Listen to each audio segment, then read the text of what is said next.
Actually, for any kind of a spiritual path, for spiritual reflection, for spiritual contemplation, a certain kind of a tranquil mind, a tranquil environment is essential. And it is said in the Srimad Bhagavatam, Prayen alpayushah sabhya khalav asmin yuge jana manda sumanda matayor manda bhagyahya upadritaha. One of the characteristics of people of Kali Yuga is that they will be always disturbed. And we are seeing that happening. And as Kali Yuga progresses, we are seeing that happening to a greater and greater extent in the world today. So people are very disturbed. We have made a lot of progress in technology, in economics, in so many ways. But still, people are very disturbed, people are very unhappy. That has not, all the technology has actually not made us happier and healthy mentally and even physically. Because of the food that we eat and which has all kinds of contaminations and pollution, the air is polluted, water is polluted, earth is polluted, and because of the circumstances, there is a lot of stress. And because of the stress, the immunity system goes down. Our ability to assimilate the nutrients from the food goes down. All of this is interrelated. And as a result, people are very unhappy. In the Bhagavad Gita, Krishna teaches that we must seek spiritual happiness.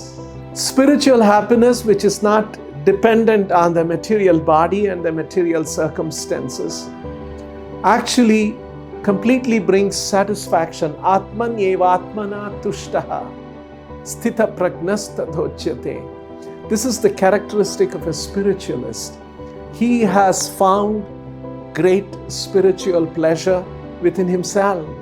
He's not seeking material pleasure outside of himself. So that's an advanced spiritual state, but at least we know on that path, we will not be seeking material pleasures which only agitates the mind and makes us filled with anxiety. One can find internal peace. Now, there is also a philosophical way of looking at it.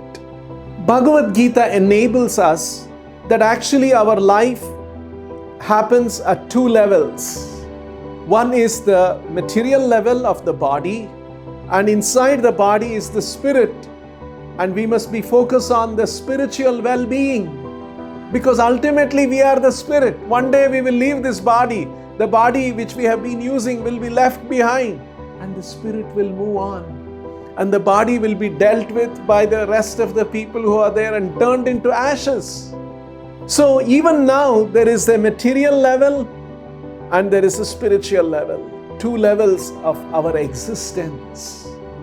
And all of these anxieties that are coming about are because of our engagement and involvement in the material plane and being completely unaware of the spiritual plane.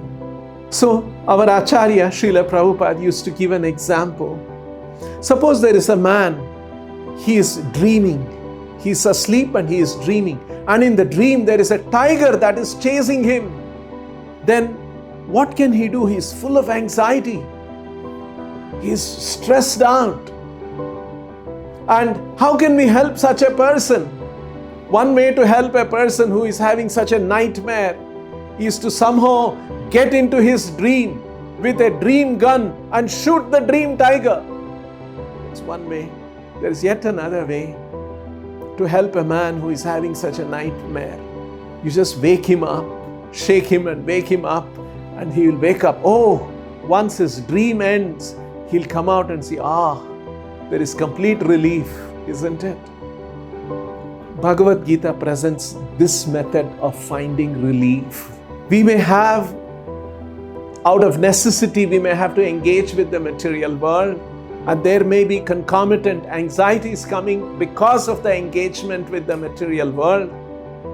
But if we are awakened to the spiritual reality and if we know the spiritual dynamics, then that will enable us to mitigate the anxieties that is coming from our material engagement.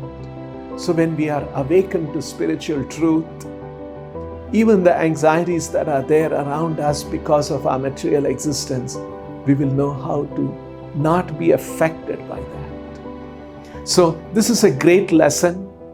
We must learn and practice this in our life, how to be awakened to the spiritual reality while we live in this material world.